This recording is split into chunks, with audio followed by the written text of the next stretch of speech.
आता सुरू होत आहे देशातला सर्वात मोठा खटला आपकी अदालत रजत शर्मान सोबत.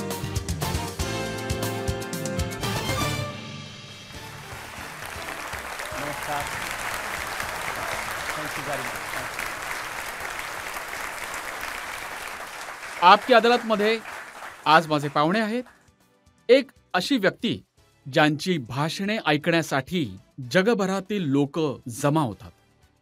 एक अशी व्यक्ती जे 28 वर्षांपासून राजकारणात आहेत, पार्लमेंटचे सदस्य आहेत. आपलं बोलणं मन मोकळेपणाने बोलतात आणि आपल्या प्रियजनांसाठी लढतात. Please welcome Asaduddin Owaisi.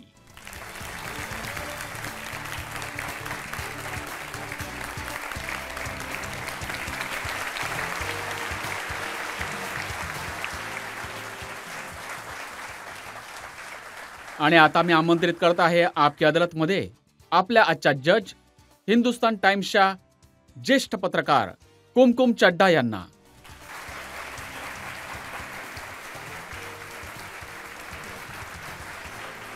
आणि याआधी आपकी अदालतमध्ये आजचा खटला सुरू करण्यापूर्वी परवानगी घेऊया आजच्या जज कुमकुम चड्ढा यांची. न्यायालयाची कारवाई सुरू करण्यात यावी. आणि याआधी आरोप आणि प्रश्नांची सुरुवात करण्यापूर्वी एक नजर टाकूया असदुद्दीन ओवैसी साहेबांच्या राजकीय कारकिर्दीवर. ऑल इंडिया मजलिस इत्तेहादुल मुस्लिमीनचे अध्यक्ष असदुद्दीन ओवैसी आपल्या बेताल वक्तव्यांमुळे नेहमीच चर्चेत असतात. सोनिया गांधी आज हुबली में है, राहुल गांधी हुबली में. अरे बात करो, मस्जिद को शहीद कर दिया, दरगाह को तोड़ दिए. हुबली में 150 बच्चे हैं, मगर शेतकर के लिए ताईद करने सोनिया गांधी आती है, जो आरएसएस से निकला और आज भी आरएसएस में है. असदुद्दीन ओवैसी यांनी 1994 मध्ये पहिल्यांदा आंध्र प्रदेश विधानसभेच्या आमदार पदाची निवडणूक जिंकली. 2 वेळा आमदार झाल्याच्या नंतर असदुद्दीन ओवैसी हे 4 वेळा हैदराबादमधून लोकसभेची निवडणूक जिंकले आहेत. पार्लमेंटमध्ये कामगिरीबद्दल असदुद्दीन ओवैसी यांना संसद रत्न ही पदवी प्रदान करण्यात आली आहे. राजकारणाबरोबरच असदुद्दीन ओवैसी अल्पसंख्याकांच्या कल्याणासाठीही काम करतात. दारुसलम एज्युकेशन ट्रस्टचे अध्यक्ष Asaduddin Owaisi engineering, architectural, management आणि कॉम्प्युटर सायन्स शिकवणाऱ्या अनेक प्रोफेशनल कॉलेजांना चालवतात. ओवैसी हॉस्पिटल आणि प्रिन्सेस इस्रा हॉस्पिटलमध्ये रुग्णांच्या उपचाराची सोय करतात. ते कोऑपरेटिव्ह बँकांच्या माध्यमातून गरीब लोकांनाही मदत करतात. The Royal Islamic Strategic Studies सेंटरच्या 500 most influential Muslims of the वर्ल्डच्या यादीत असदुद्दीन ओवैसींचे नाव सातत्याने येत असते. असदुद्दीन ओवैसी यांनी आपल्या पक्षाला AIMIM ला राष्ट्रीय स्तरापर्यंत पोहोचवलं आहे. महाराष्ट्र आणि बिहारची निवडणूक जिंकून आपल्या विरोधकांना चकित केलं आहे. व्यवसायाने वकील, लंडनचे Lincoln's Inn bar at law barrister Asaduddin Owaisi आपकी अदालतमध्ये स्वतःचा खटला स्वतःच लढतील. तर या सुरू करूया आजचा खटला. आपकी अदालतमध्ये पहिला आरोप बॅरिस्टर असदुद्दीन ओवैसी यांच्यावर. आपकी अदालतमध्ये AIMIM चे अध्यक्ष असदुद्दीन ओवैसींवर आरोप आहे की हे ॲक्सिडेंटल पॉलिटिशियन आहेत. ओवैसी साहेब, हे खरं आहे का की तुमच्या राजकारणात येण्याचा कोणताही हेतू नव्हता? तुम्हाला तर क्रिकेटर व्हायचे होते. तुम्ही खूप चांगले फास्ट बॉलर होते. आयुष्यातील नशिबाचे निर्णय तुम्ही किंवा आम्ही नाही करू शकत. ते ठरवणारा वरचा असतो. तर होय, माझ्या तरुणपणी माझी क्रिकेटर बनण्याची इच्छा होती. मग घरातल्यांनी समजावलं की तू अभ्यास कर, शिक्षण घे. मग मी त्यांचं बोलणं ऐकलं आणि मग मी शिक्षण घेण्यासाठी पुढे निघालो. तुम्हाला ती मॅच आठवते का ज्यात तुम्ही 6 विकेट घेतले होय, होते? तो इस्मानिया विद्यापीठ विरुद्ध बंगळुरू विद्यापीठाचा इंटरसिटी फायनल होतं उस्मान विद्यापीठाच्या मैदानात आणि मी त्यांचा ओपनिंग बॉलर होतो. तर मॅचमध्ये मी 6 विकेट घेतले आणि दुसरी बंगलोर युनिव्हर्सिटीमधून व्यंकटेश प्रसाद ओपनिंगला होता. तर त्याला 1 किंवा 2 विकेट मिळाले. साऊथ झोन युनिव्हर्सिटीमधून मी सिलेक्ट झालो होतो, तो नाही. तर मग त्यानंतर क्रिकेटचा सगळा खेळ संपला आणि खूप मग मोठे मी नुकसान केले तुम्ही क्रिकेटचे. एक खूप चांगला बॉलर गमावला. नाही, नाही. माझा फायदा झाला खरं तर. आज नाही माहिती काय खेळामध्ये क्रिकेटमध्ये काय व्हायचं ते. बट माझ्यासोबत जेवढेही आमचे सहकारी होते, माशाअल्लाह चांगले खेळाडू होते, चांगले बॅट्समन होते, गोलंदाज होते. बट गोष्ट अशी आहे की आयुष्य एक प्रवास आहे. ते कोणत्या स्थानावर, कोणत्या मार्गावर तुम्हाला घेऊन जाईल काही माहीत आणि नाही. त्यानंतर तुम्हाला वकील व्हायचे होते. होय. वकिली मी केली, एल-एल-बी केली लंडनमधून, लिंक्स बारात लॉ केला. अ, मला अमेरिकेला जाऊन एल-एल-एम करायचं होतं, पण माझ्या वडिलांनी सांगितलं, की बॅरिस्ट्री कर म्हणून. मी ती केली. त्यांचा आशीर्वाद होता. मी यशस्वी झालो. काही तक्रार नाहीये. पण आमची एक तक्रार आहे, की तुम्ही एक चांगले हुशार, बुद्धिमान विद्यार्थी होता. मॅकडोनाल्डमध्ये काम केले. तुम्ही ऑक्सफर्ड स्टोअरमध्येही काम केले होय. अगदीच. हे बघा प्रत्येकजण करतात. जितके विद्यार्थी जातात मी काही एक्सेप्शन नाहीये. त्यावेळची माझ्याजवळ एक फोटो आहे, जो मी लोकांना दाखवू इच्छितो, की तुम्ही किती हँडसम दिसायचात.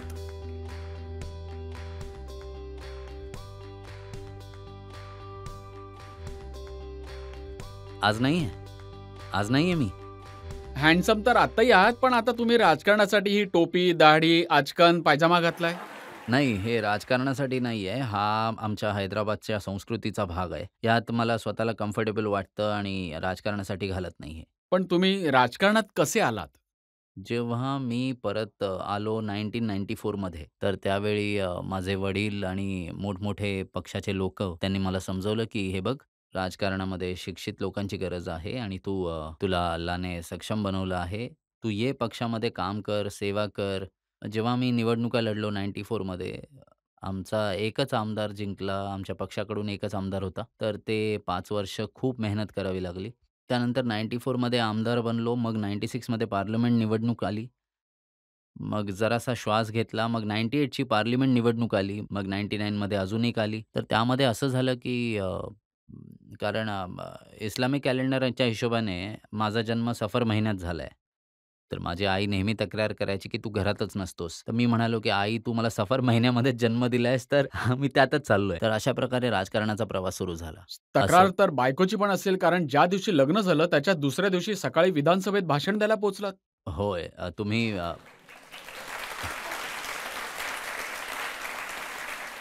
ही रजतजी तुम्हाला जुन्या जखमा खाजवण्याची खूप वाईट सवय आहे.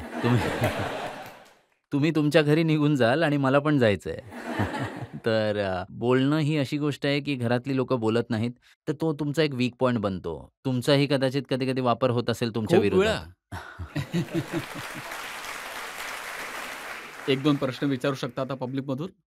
विचारा. आता मध्ये एक खूप मोठं हिंदू मंदिर बनलंय प्रधानमंत्री मोदीजींच्या मेहनतीने. तर त्या गोष्टीमुळे तुम्ही खुश आहात की नाही? नाही, हे तर मी चा राजा ज्या दिवशी बनीन त्या दिवशी उत्तर देऊ शकीन. मी तर चा राजाच नाहीये. ती फक्त विचारत आहे, की तुम्ही आनंदी आहात की दुःखी नाही, आहात? मी या गोष्टीसाठी आनंदी आहे, की तिथे मध्ये आपले लाखो भारतीय लोकं कामं करतात. फॉरेन एक्सचेंज पण जातात.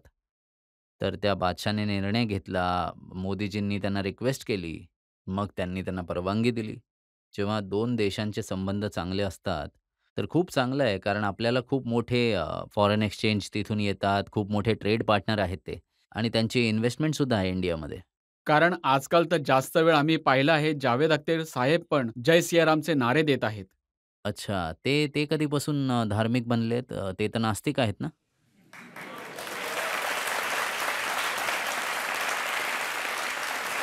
तर ते तर नोन फॅक्ट आहे. ते तर बोलत असतात, की मी कोणाला मानत नाही ते हे म्हणून. देखील म्हणाले, की भारतात जर लोकशाही किंवा डेमोक्रेसी टिकली असेल, तर ती फक्त हिंदूंमुळे टिकलेली आहे. नाही, ते खोटं बोलतायत. यासाठी की जर लोकशाही टिकली आणि जर टिकली राहील कोणत्याही परिस्थितीत, तर संविधान जे बाबासाहेब आंबेडकरांनी बनवलंय, हे बघा संविधान जे आहे ते गाईड करतं. कोणतीही कम्युनिटी आपल्या जागेवर आहे.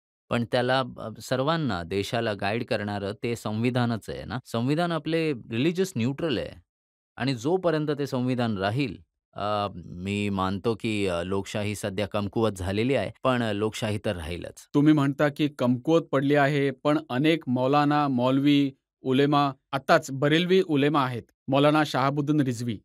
ते म्हणाले, जे सेक्युलर म्हणणारे मुसलमानांचा वापर करतात, मोदींना वोट द्या. तर मौलानांना तर हे हवंय, की मोदीजींकडून तिकीट घेऊन एम-पीची निवडणूक जिंकावी. सांगा यूपीकडून तिकीट घ्या. हे लोकं जर जग वाचवू शकले, तर बोलवा आम्हाला परत. तर मौलाना आहेत, बोलले बिचारे. खजूर खाल्ले असतील, तर बोलले. बोलावंच लागतं ना. पण तुम्ही बघत आहात की आजकाल काळ बदलला आहे. पूर्वीचे लोक मुसलमान आणि त्यांच्या मतांबद्दल बोलत होते. आता फक्त हिंदूंच्या मतांबद्दल बोलतात, राम मंदिरबद्दल बोलतात. नाही, 2014 मध्ये नरेंद्र मोदी भारताचे प्रधानमंत्री झाले होते. तेव्हा ते भाषणात बोलले होते, की मी आज या गोष्टीचं तुम्हाला अभिनंदन करतो, की तुम्ही आज समजला मोडून टाकलं मुस्लिम वोट बँकला. मुस्लिम वोट बँकचं एक समज आहे ही आख्यायिका आहे, जी कधी वास्तवांशी संबंधित नाहीये. या देशामध्ये नेहमीच मेजॉरिटी वोट बँक राहिलेली आहे. पण मुसलमानांना एक मोहक आणि खूप सारे सुंदर गोष्टी आहेत. तुमची वोट बँक. अरे बाबा, तुमची वोट बँकच नाहीये. जर तुमची वोट बँक असती, तर मग किती एम-पी जिंकू शकले असते लोकसंख्येच्या बाबतीत. आणि नरेंद्र मोदींनी तर मुसलमानांना राजकीय दृष्टी उपेक्षित केलंय. ते मुसलमानांच्या मतांबद्दल बोलत सुद्धा नाहीत. कोणाला तिकीट सुद्धा देत नाहीत. त्यांच्याजवळ एक सुद्धा मुस्लिम एम-पी नाहीये. एक मुस्लिम मिनिस्टर नाहीये. हे सत्य आहे, की आता त्यांना गरजच नाहीये. बी-जे-पीला अगदी पूर्णपणे दुर्लक्षित केलंय सामाजिकदृष्ट्या मुस्लिम मायनॉरिटीला देशामधून. पण तेजस्वी यादव बोलत आहेत, आजकाल ते म्हणत आहेत की आईसोबत वडीलही. नाही, नाही, नाही. हे त्यांची पद्धत ही आहे, की यादवच मुख्यमंत्री बनणार आणि मुसलमान शिष्य बनून राहणार. ते फक्त वायवर विश्वास ठेवतात. एमचा फक्त वापर करतात सत्तेमध्ये येण्यासाठी आणि त्यानंतर एमला खूप लांब ठेवतात. पण बिहारमध्ये तुम्ही गेला होता, तिथे तुमचे एम-एल-ए सोडून निघून गेले. तिथे आमच्या एम-एल-एला आर-जे-डीनी विकत घेतलं. 5 नाही 5 आमचे एम-एल-ए जिंकले होते. आम्ही लोकांनी 4 वर्ष मेहनत केली आणि 5 एम-एल-ए सीमांचल, जी भारताची सर्वात बॅकवर्ड जागा आहे, तिथून आमचे एम-एल-ए जिंकून आले. तर लालूजींचे प्रयत्न पहिल्या दिवसांपासून हेच होते. मी सांगतो तुम्हाला, ते तुरुंगात होते तेव्हा मला फोन करायचे. मी फोन उचलायचो नाही त्यांचा. खूप लोकं बोलले, की आपल्या फोनवरून नका करू, दुसऱ्या फोनवरून करा. तर मी म्हणालो, की माझा फोन तर पूर्ण जग ऐकतंय. मी का बोलू एका तुरुंगातल्या कैदीबरोबर? मग त्यांचा अजून एक माणूस आला. मी म्हणालो, "मी नाहीच बोलणार." ते म्हणायचे, की "तुमचे एम-एल-एज आम्हाला द्या." मी म्हणालो, "का देऊ आमचे एम-एल-एज? तुम्ही आमचे 5 एम-एल-एज जिंकले, तर त्यातले 4 जणांना बैमानाला तुम्ही विकत घेतलत आणि विकत घेऊन सीमांचलमध्ये तुम्ही काय केलंत? काही फायदा नाही केला सीमांचलचा. आता काय झालंय? आता त्यांच्याकडे सत्ता गेलीये. आता तेजस्वीला विचारावं लागेल, की हाऊ डू यू फील? मजा येतेय का तुम्हाला आता?" पण यात तेजस्वीची काय चूक आहे? काकांनी पलटी मारली आहे ना. मी फक्त 19 सीट लढतो, तर मी वोट कापणारा बनून जातो आणि तुम्ही बी-जे-पीला 2-2 वेळा सत्ता देता, तर तुम्ही राजा हरिश्चंद्र झालात. तुम्हीच सांगा काय आहे हे? एवढं कसलं हे पॉलिटिकल ऑपोझिशन आहे? यावरून एक गोष्ट सिद्ध होते, की कोणालाही नकोय, की या देशामध्ये मुसलमानांचे राजकीय नेतृत्व बनले पाहिजे. बघा, किती सारे नेते आहेत, जसे ममता बॅनर्जी. त्यांच्याबद्दल तर असे मानले जाते की ते मुसलमानांचे हितचिंतक आहेत. मला आणि समजतंय बघा रजतजी, मला समजतंय तुम्ही मला कुठे घेऊन चाललायत. पण तुम्ही काळजी करू नका, मी तुम्हाला उत्तर देईन जेव्हा तुम्ही मला तिथे घेऊन जाल. तर हे अगदी बरोबर आहे. तुम्ही आणि मी कधी मालदा, मुर्शिदाबादला गेलो, तिथे जेव्हा तुम्ही जाऊन पाहाल, की तिथे जमिनीमध्ये जे पाणी आहे, WHO लिमिट्सपेक्षा जास्त आर्सेनिक त्यामध्ये आहे. तुम्ही उद्या त्या जागेवर गेलात आणि कोणत्याही मुस्लिम महिलेच्या बोटाला पाहिलत ना, तर तुम्हाला दिसेल, की त्या बोटांवर जखमा आहेत, कारण त्या बिडी बनवतात. आता मला सांगा, की सेक्युलरिझमचा अर्थ काय आहे? काय सेक्युलरिझम करत आहात तुम्ही? किती शेअर आहे तुमचा गव्हर्नमेंट एम्प्लॉयमेंटमध्ये? तर हेच तर तुम्हाला समजायचं आहे मुस्लिम कम्युनिटीला, की तुमचा फक्त वापर केला जातोय आणि तुम्हाला तुमच्या लीडरशिपला वाचून ठेवायचंय. पण तिथे तर लोक एन ब्लॉकला नक्कीच वोट देतात, देतात. नक्कीच देतात. बघा तेच तर देतात, कारण त्यांच्याकडे दुसरा पर्याय नाहीये आणि त्यांना असं वाटतं, की काँग्रेस आणि सी-पी-एम पण काही नाही करू शकत. लेफ्ट फ्रंटची गव्हर्नमेंट होती, पण तिथे सोशल इकॉनॉमिक हेल्थ इंडिकेटर्स बंगालच्या मुसलमानांचे खूप वाईट आहेत. हे कोणच नाकारू शकत नाही. डेटा आहे त्याचा. आणि तुम्ही बजेट काय देता? बजेट पण खूप कमी देता. पण मुसलमानांना सिम्बॉलिझम खूप आवडतो. आता रमजान येईल तर चीफ मिनिस्टर स्वतःच्या डोक्यावर पूर्णपणे बांधून येऊन बिस्मिल्ला रहमान रहीम आणि आम्ही खुश. अरे त्यांनी बिस्मिल्ला रहीम बोलले. अरे बाबा बिस्मिल्ला रहमान रहीम तर झालं, पण तुमचं बिस्मिल्ला होतं त्याचं काय? त्याची काळजीच नाहीये. तर ह्या गोष्टी आहेत. तर तुम्ही मतासाठी वापर तर करून घेता, पण त्याचा काही फायदा तरी द्या. आता फायदा जर नाही दिला, आता तुम्ही जर बघाल तर तिथे गडबड चालली आहे. शाहजहां शेख. नक्कीच. तुम्ही असल्या लोकांना का प्रमोट करता? तुम्ही का त्यांना पुढे घेऊन जाताय? आता बीजेपीला संधी मिळाली, की हिंदू-मुस्लिम करण्याची. खरं तर शहाजहां शेखचे दोन्ही साथीदार हिंदू आहेत. तर ह्या गोष्टी आहेत. मी स्वतः मालदा, मुर्शिदाबादला स्वतः जाऊन बघून आलोय. तिथली बीजेपीला तर परिस्थिती संधी वाईट आहे. यामुळे देखील मिळत आहे, की आजकाल सगळे लोकं बीजेपीच्या दिशेने जात आहेत. अशोक चव्हाण पण बीजेपीमध्ये गेले आहेत. नाही, यूपीमध्ये जेवढे समाजवादी पार्टीचे अप्पर कास्टचे एम-एल-एज होते, त्यांनी बीजेपी कॅन्डिडेटना वोट दिले. जयंत चौधरी साहेबांची पार्टीमधले जे 9 एम-एल-ए आहेत, त्यांनी सुद्धा बीजेपीला वोट दिलं. अशोकराव चव्हाण जे आम्हाला शिव्या देत होते, नांदेड, मी जेव्हा पण नांदेडला जायचो, ते म्हणायचे की बी टीम आली, सावध राहा यांच्यापासून. आता तेच जाऊन बसलेत तिथे, जे आम्हाला बोलायचे की आम्ही सामील आहोत. तसं चांगलंच आहे की अनेकांचा पर्दाफाश होतोय आणि खूप लोकं सांगतायत, बघतायत की कसे लोकं सेक्युलरिझमचा हिमाचल वापर प्रदेशात करतायत. तर सरकारच पलटेल. अगदीच सरकार निघून गेली सरकार नक्कीच गेलेत. आता चांगलं हे झालं, की मी 10-15 दिवस आधी हिमाचलला नाही गेलो. जर गेलो असतो तर माझ्यावर आरोप लावले असते, की ह्यानी सगळं केलं. ह्यांचेच एम-एल-ए जातायत. ह्यांचे क्रॉस वोटिंग करतायत आणि अनावश्यक अभिषेक मनु सिंघवी साहेबांना यांनी हरवलं. महान वकील, तुम्ही त्यांचा पराभव केला तिथे. ही त्यांची चूक आहे. आता हेच तर मी बोलतोय ना, की तुमच्यामध्ये करेज ऑफ कन्व्हेन्शनच नाहीये. तुम्ही नरेंद्र मोदींच्या आयडिओलॉजीवर स्पर्धा कराल, तेव्हाच तर तुम्हाला खरं तर कामं मिळतील. तुम्ही म्हणाल, की नाही आम्हीच त्यांच्यापेक्षा हिंदुत्वात मोठे नेते आहोत. जाटांचा नेता असेल, ठाकूरांचा असेल, ब्राह्मणांचा असेल, यादवांचा असेल, कुर्मींचा असेल, कुशवाहांचा असेल, मराठ्यांचा असेल, दलितांमध्ये 2 समुदायांचा असेल, ओबीसीचा नेता असेल. भारताचे प्रधानमंत्री पार्लमेंटमध्ये उभे राहून बोलतात, की मी सर्वात मोठा ओबीसी आहे. पण मुसलमानांचा कोणीच नसेल. भावांनो, 17 कोटी लोकसंख्या आहे आणि जर तुमचं कोणतंच पॉलिटिकल लीडरशिप नसेल, तर हे आपल्या लोकशाहीसाठी चांगलं आहे का? तुम्हाला तर 28 वर्ष झाली प्रयत्न करता तुम्ही का उभी करू शकला नाहीत लीडरशिप? सर, आयुष्य मी तुम्हाला सांगतोय 28 वर्ष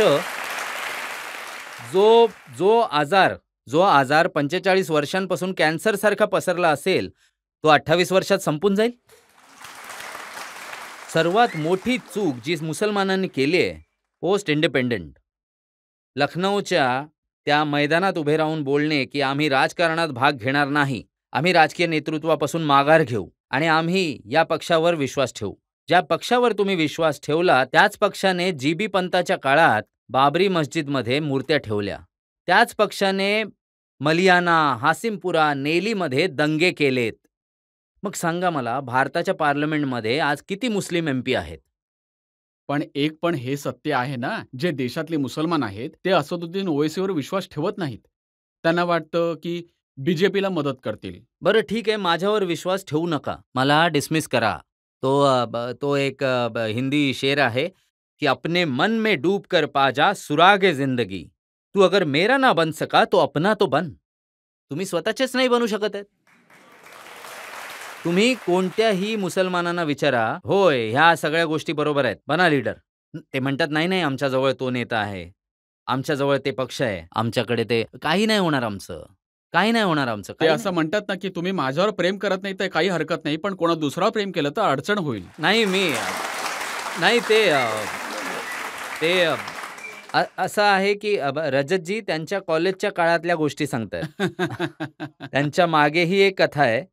तर माझं प्रकरण असं नाहीये. माझं हे म्हणणं आहे की तुम्ही माझ्यावर प्रेम नाही करत तर ठीक आहे, पण दुसऱ्यावर तर करा. अरे तुम्ही कोणावर प्रेम करा, कोणाला स्वीकारा. तुम्ही कधीपर्यंत अशा बेवफाईच्या गोष्टी सांगत फिरणार आहात? अरे बाबा, कोणाला तरी स्वीकारा. जेव्हा शिखांनी त्यांचे नेतृत्व तयार केले, प्रत्येक समुदायाचे नेतृत्व आहे, त्याला कोणीच नकारू शकत नाहीये. पण जिथे मुसलमानांच्या पॉलिटिकल एम्पॉवरमेंटचा मुद्दा येईल, जिन्नाची आठवण ताजा केली जाते. अरे बाबा, जिन्नाला आम्ही नाकारलंय जिन्नाला, त्यामुळे आम्ही आज इथे आहोत आणि मरेपर्यंत इथेच राहू. पॉलिटिकल लीडरशिप जर नाही राहिली तर ह्याच प्रकारे आम्हाला ओढलं जाईल, वापर केला जाईल आमचा आणि न्याय नाही मिळणार आम्हाला. या संदर्भात माझ्याकडे काही आरोप आहेत, पण त्याआधी ब्रेकसाठी आपण थांबूया आणि ब्रेक नंतर आपकी अदालतमध्ये असदुद्दीन ओवेसींवर आरोपांची आणि प्रश्नांची आणखी एक फेरी. मी अमित शहाबद्दल काही नाही बोलू शकत, कारण तुम्ही उगाचच मला फसवताय. एका बाजूला राहुल गांधी, एका बाजूला अमित शहा. फस गई रजिया गुंडो में असा हाल आहे माझा.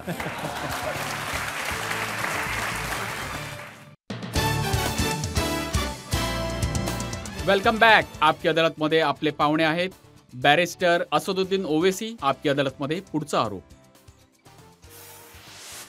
आपकी अदालतमध्ये AIMIMचे प्रेसिडेंट असदुद्दीन ओवेसींवर आरोप आहे की हे दुहेरी खेळ खेळतात.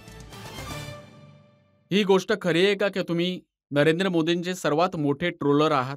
संसदेमध्ये, संसदेच्या बाहेर तुमची भाषणे खूप ऐकायला मिळतात, पण नरेंद्र मोदींचे जे विरोधक दुसरे नेते आहेत ते त्याच्यावर विश्वास ठेवत नाहीत. तेलंगणामध्ये राहुल गांधी गेले होते, तर ते म्हणाले मोदींचे आहे 2 यार, ओवेसी आणि KCR. तर माझं मत असं आहे की मोदींचा जो मित्र आहे तो आहे राहुल गांधी. मी बोललो होतो हे. ओवेसी राजस्थान, मध्य प्रदेशमध्ये नव्हता. ओवेसी छत्तीसगडमध्ये नव्हता. कसा जिंकला तिथे? तुम्ही जिंकवलं का? सौदा केला का त्याचा मोदींबरोबर? एक दिवस तुम्ही सर एक असा प्रोग्राम करा ज्यामध्ये एक कटघऱ्यामध्ये मी असीन आणि तिथे विविध आमचे दुसऱ्या पक्षाचे विरोधी उभे राहावेत. मी तुम्हाला सांगतो 10 मिनिटाच्या वर नाही बसू शकणार माझ्यासमोर. ते लोक 306 सीटांवर BJP जिंकते आणि आम्ही लढतो फक्त 3 लोकसभा सीटसाठी. हैदराबादच्या लोकांना सलाम, BJPचा पराभव केला. औरंगाबादमध्ये 21 वर्षाच्या शिवसेनेच्या MPला औरंगाबादच्या जनतेने इम्तियाज जलील यांना आपला खासदार बनवला. किशनगंजमध्ये लढलो. किशनगंजमध्ये आम्ही 3 लाख वोट मिळवतो. काँग्रेसचा उमेदवार 3-3.5 लाख वोट मिळवतो आणि एकच सीट जिंकतो, काँग्रेस युती. चला 3 हे झालेत. मोदी कसे काय जिंकले 306? त्याचं उत्तर नाही देत आहेत. ते उत्तर देतात. ते म्हणतात की प्रत्येक नेत्यावर ईडीची केस आहे, CBIची केस आहे, पण एक ओवेसी साहेब आहेत ज्यांच्यावर ईडीची केस नाही, नाही. तुम्ही बघा, माझ्या शरीरावर खूप जखमा आहेत. माझी ही सवय नाहीये की मी सगळ्यांना दाखवत फिरू की हे बघा इथे जखमा आहेत, इथे मार लागलाय, इथे मला लागलाय. खूप साऱ्या जखमा आहेत. तुम्हाला काय वाटतं की मी ओरडत फिरावं, रडत फिरावं की मी लुटलो गेलो, मी उद्ध्वस्त झालो, असं झालं? होत असतं. बरं, मी ज्या दिवशी सत्तेमध्ये येईन ना, नक्कीच आहे ईडी माझ्याजवळ येईल. ज्या दिवशी मी मिनिस्टर बनीन किंवा जेव्हा मी काही चुकीचं काम करीन. म्हणूनच तर ते म्हणतात ना की प्रेमाचे दुकान आहे त्याचे दरवाजे ओवेसीसाठी बंद आहेत. अरे बाबा, सर खूप चांगलं आहे. मी तर म्हणतो की तो दरवाजा बंदच राहू दे नेहमीसाठी. गरिबांचा तर दरवाजा आमच्यासाठी उघडाच आहे. ज्याला न्याय आवडतो त्याचा दरवाजा उघडाच आहे आमच्यासाठी. जेव्हा आम्ही लोकांच्या हृदयात आलोच आहोत, तर हे आता त्याचं काय करायचं? बघा, याचा परिणाम हा आहे ना की मोदींच्या विरोधात जी आघाडी बनली आहे त्या आघाडीमध्ये तर तुम्हाला स्थानच नाही. नाही, आधीच ही घोषणा झाली होती. आदेश काढण्यात आला होता की ओवेसीला परवानगी नाही दिली जाणार म्हणून. हा एलिट क्लब आहे भारताच्या सेक्युलर चौधरींचा. तर मग मी काय करू? आम्ही तर ट्विंकल ट्विंकल लिटिल स्टार आहे. आम्ही कुठे जायचं? तर मी तर आयुष्यात हेच शिकलो आहे की तुम्हाला दरवाजा तोडून आत जावं लागेल. मैदान असंच बनेल. जाणार नसेल बोलवायचं तर मग मी काय करू? पण पण मग एक गोष्ट ऐका, UPAच्या सरकारमध्ये 2004 ते 2012 मध्ये आम्ही होतो. जेव्हा कम्युनिस्ट पार्टी सोडून गेली होती, कम्युनिस्ट पार्टीने अडवाणी साहेबांसोबत वोट दिले मनमोहन सिंगच्या विरोधात. तर असदुद्दीन ओवेसीने मनमोहन सिंगसाठी वोट दिले, जेव्हा मी धुतल्या तांदळासारखा होतो. आता बघा अचानक कशी बदलली आहे परिस्थिती. आता एकेकाळी तुम्ही स्वतःच म्हणायचात की तुम्ही सर्वांची लैला आहात. आता तुम्ही अशी लैला आहात जिचा कोणी मजनूच नाही. तर असं आहे ना की लैला मजनूची गोष्ट आहे ती सत्य घटनेवर आधारित आहे आणि ही कमीत कमी 1400 वर्षापूर्वींची गोष्ट आहे. पण आज देखील लोक लैलाची आठवण काढतात. उद्याही लोक लैलाचीच आठवण काढतील. तर माझे मजनू खूप आहेत. तर त्याला अजिबात मला नकारता येत नाही. उल्लेख तर होणारच. आता बाबा, उल्लेख आता आपकी अदालत कोणाच्या नावाने उल्लेखलं जाईल? रजतजी तुमच्या नावाने ओळखलं जाईल. मग कोणी कॉपी करू दे, काही करू देत, ओरिजिनल तर तुम्हीच आहात ना. तसंच ही लैला ओरिजिनल आहे, आठवण काढतील, काही हरकत नाही. यूपीवरून कोणीतरी मला फिगर्स पाठवले आहेत. काही सीट्स आहेत बिजनौरच्या, सुलतानपूरच्या, फिरोजाबादच्या, जिथे समाजवादी पार्टी आणि आरएलडी एकत्र लढले होते आणि त्यांचा यामुळे पराभव झाला होता. त्या ठिकाणी तुमचे उमेदवार होते. यूपीमध्ये 400 सीट्स आहेत. काँग्रेसने लढल्या 400, जिंकल्या 2. पण काँग्रेसवर आरोप नाही लागणार. बहेनजी लढल्या 400, जिंकल्या 1, कोणी काहीच नाही बोलणार. असदुद्दीन ओवैसी लढले बाबूसिंग कुशवाहासोबत युती करून 100 सीटा, तरी पण नाही जिंकलो. पण जे 400 लढून 2 आणि 1 जिंकतात त्यांच्यावर कोणीच काही बोलत नाही. अच्छा, अखिलेश यादव 2014ची निवडणूक हरले. विधानसभेची, 17ची संसदेची, विधानसभेची निवडणूक हरले. 2019ची संसदेची निवडणूक हरले. 2022ला पण विधानसभेची निवडणूक हरले. अशा 4 निवडणूक हारल्यानंतर देखील त्यांना आज देखील लोक म्हणतात, दादा तुमच्यासाठी काय पण. आणि आम्ही गालीचा पसरवू पण स्टेजवर नाही येऊ देणार. मौलाना अरशद मदनी सारखी लोक ते म्हणाले की ओवेसीच्या उपस्थितीमुळे निवडणुकांचे ध्रुवीकरण होते आणि मोदींना याचा फायदा होतो. मला तुम्हाला हे सांगायचं आहे की तुम्ही जर आता हा मुद्दा काढला आहे, मी ह्याच्या आधी कधी बोललो नव्हतो ही गोष्ट, की माझ्याजवळ हैदराबादमध्ये यूपीच्या निवडणुकीच्या आधी 2 मोठमोठे मुफ्ती आले होते. मी कधी पब्लिकली बोललो नव्हतो, पण आज बोलतोय. मला हे बोलावं लागतंय. 2 मुफ्ती येऊन बोलले की आम्ही एक मोठ्या मौलानाचा संदेश तुमच्यासाठी घेऊन आलोय आणि त्यांचं असं म्हणणं आहे की तुम्ही निवडणुकींपासून माघार घ्यावी. तर मी म्हणालो त्यांना की मी समुद्राच्या मध्यभागी पोहतोय. आता तर मी माघार घेऊच शकत नाहीये. तर काय केलं पाहिजे? एक काम करा तुम्ही समाजवादी पार्टीला सपोर्ट कराल? तर मी म्हणालो हो आम्ही करू. तर म्हणालो की माझी त्यांच्याशी युती करा. ते म्हणाले किती सीट्स पाहिजे? तर मी म्हणालो मला 10 सीट्स पाहिजे आणि अशा 10 सीट्स ज्यामध्ये समाजवादी पार्टीचा कोणताच एमएलए नसावा. हे मी बोललो तेव्हा ते खूप खुश झाले. ते दोघं मुफ्ती बोलले, अरे वाह ओवैसी साहेब, अल्लाह तुम्हाला आशीर्वाद देईल. मी म्हणालो बिस्मिल्ला करा. अल्लाह आशीर्वाद देतोय मला, तर जा घेऊन या. गेले आणि जाऊन ते बोलले की खूप आनंदी झाले माझ्यासोबत आणि मी प्रयत्न करू. तर मी म्हणालो की ठीक आहे प्रयत्न करा. तो प्रयत्न चाललाय आजपर्यंत. तर मी तर तयार होतो. बिहारच्या निवडणुकीत मी आरजेडीच्या 2 राज्यसभेच्या आमदारांना जुन्या संसद भवन सेंट्रल हॉलमध्ये जाऊन भेटलो. दोघांना जाऊन भेटलो. मी म्हणालो सर मी लोकसभेची निवडणूक लढलोय, 3 लाख वोट मिळालेत. आता सीमांचलमध्ये फक्त आम्हाला 5 सीट द्या, फक्त 5. एक तर हसत राहिले. दुसरे मोठे शिकलेले व्यक्ती होते. हा हा हा, चहा प्या, कॉफी प्या. दुसरे म्हणाले की तुम्हाला काय एवढी हौस आहे हैदराबाद सोबत लढण्याची? म्हणालो भारताचा भाग आहे, मला लोकशाहीवर विश्वास आहे. मी तर केलं अख्तरुल इमान. पटनाला जाऊन सर्व लोकांना भेटून आलो, कोणी तयार नव्हतं. आता ह्यात माझी चूक कुठे आहे? जर ओबीसी कडून ध्रुवीकरण होतंय तर मोदीजी 306 सीट माझ्यामुळे जिंकतायत. यांना बोललं पाहिजेच. आता तर ते 370चा दावा करत आहेत. आता कोणाला बनवणार? आरोप माझ्यावरती लावतील. बघा प्रत्येक गोष्टीला नवरा तुम्ही मलाच बनवाल आणि स्वतः बाजूला राहाल आणि नवरा नाही बनणार, तर ह्यात मी काही नाही करू शकत. तुम्ही माझ्यावर आरोप लावताय. कसला आरोप लावताय? बाबा तुम्ही 300 सीटा, सीएचा कायदा बनला, ट्रिपल तलाकचा कायदा आला, यूसीसी होत असेल तर ओवीसी जबाबदार आहे. बाबा तुमचं जे राजकारण आहे ना 60 वर्षांचं, ते अपयशी सिद्ध झालंय. जे तुम्ही बोलत होता की कंपोजिट कल्चर, सेक्युलरिझम, ते कुठे गेलं सेक्युलरिझम? सांगा मला. मुसलमान लोक कधी भारताच्या विधानसभेमध्ये समान नंबरमध्ये होते? सांगा मला. कधीच नव्हते. जेव्हा यूपीएचं सरकार होतं तेव्हा मायनॉरिटीचं बजेट 0, टोटल बजेट 0.01% होतं. आता मोदीजींनी त्याला 0.001% केलंय. आता सांगा कोण जबाबदार आहे याला? बघा काँग्रेसची लोक तर बोलतात की कर्नाटकमध्ये मुसलमानांनी आम्हाला भरपूर वोट दिले आणि म्हणून आम्ही जिंकलो, विधानसभेमध्ये आमचं सरकार बनवलं, पराभव केला बीजेपीचा. हे खूप चांगलं आहे. चला विधानसभेमध्ये तुम्ही 26 जिंकावे. विधानसभा येते 26च्या 26, 28 मध्ये 26 जिंकावे. किती मुसलमानांना तुम्ही तिकीट देणार आहात एमपीचं सांगा मला. तुम्ही जर क्रेडिट घेत आहात ना कम्युनिटीचं, तर एमपीचं तिकीट द्या त्यांना. नाही देणार. तुम्ही त्यांना मोठमोठ्या पदावर ठेवा, नाही ठेवणार. वोट घ्यायला येतात. हा अनरिटन नियम तयार झालाय भारताच्या राजकारणात की ज्याला मुसलमानांचे वोट पाहिजेत त्याला बोला की मुसलमान लांब राहा आणि वोट आम्हाला द्या आणि शांत राहा. मोदीजींचं काय म्हणणं आहे की मला नकोय मुसलमानांचं वोट, मार्जिनलाइज करा यांना. निवडणुका येतील तेव्हा मोदीजी म्हणतील की सगळ्यांची साथ, सगळ्यांचा विश्वास, सगळ्यांचा विकास, बंधू आणि भगिनींनो, हे चालू होईल.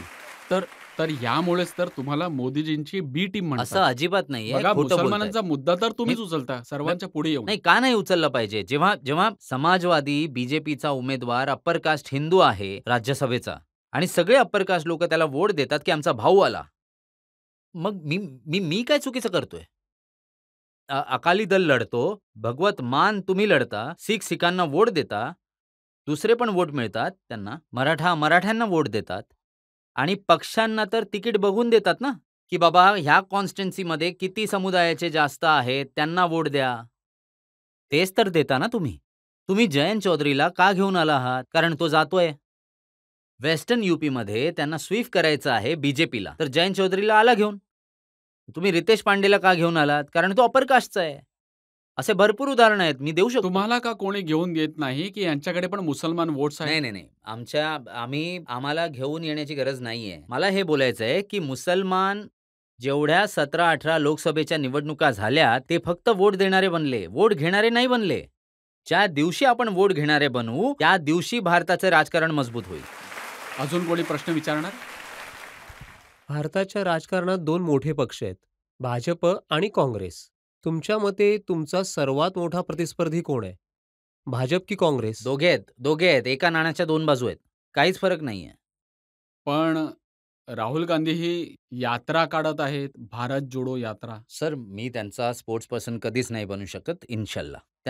त्यांचं त्यांनाच माहीत, तेच सांगतील. ते माशाल्लाह असे खूप शिकलेले आहेत, कर्तृत्वान आहेत, मोठ्या कुटुंबातले आहेत आणि त्यांच्या घरात एक नाही किती 3 प्राईम मिनिस्टर होते. त्यांनाही व्हायचं असेल तर माहीत नाही मला. तर ते कधी होऊ शकतील प्राईम मिनिस्टर तुमच्या मते?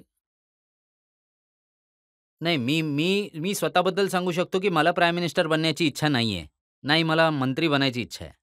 माझ्या आयुष्याचा उद्देश वेगळा आहे. माझ्या आयुष्यातील स्वप्न वेगळे आहेत. आता ज्यांना बनायचं आहे, तुम्ही त्यांच्या विचारधारेसोबत स्पर्धा करा ना मोदीजींच्या. तुम्ही विचारधारेसोबत स्पर्धाच करत नाहीयेत तुम्ही. तुम्ही तुमचं गोत्र दाखवता. तुम्ही त्याच स्तरावर कसे खेळणार सांगा मला? ज्या स्तरावर मोदीजी तुम्हाला खेळवतायत, तुम्ही त्याच स्तरावर खेळताय.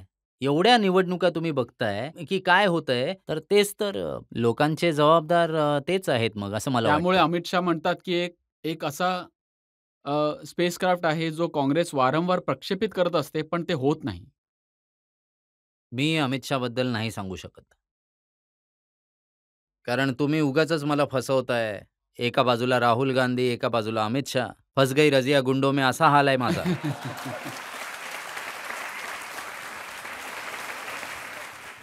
इथे एका ब्रेकसाठी थांबूया आणि ब्रेकनंतर आपल्या अदालतमध्ये असदुद्दीन ओवैसींवर आरोपांची आणि चौकशीची अजून एक फेरी. 8,000 लोकांचे मृतदेह बिल्डिंगमध्ये डेब्रिसमध्ये पडलेत आणि मोदीजी त्याबद्दल बोलतच नाहीत.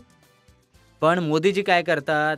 दुबईला जातात, तिथे शेखला भेटतात. या हबीबी भेटा मला. आता सांगा, हे कोणतं प्रेम आहे यांचं? Welcome back. आपकी अदालतमध्ये आज आपले पाहुणे आहेत असदुद्दीन ओवैसी. आपकी अदालतमध्ये पुढचा आरोप.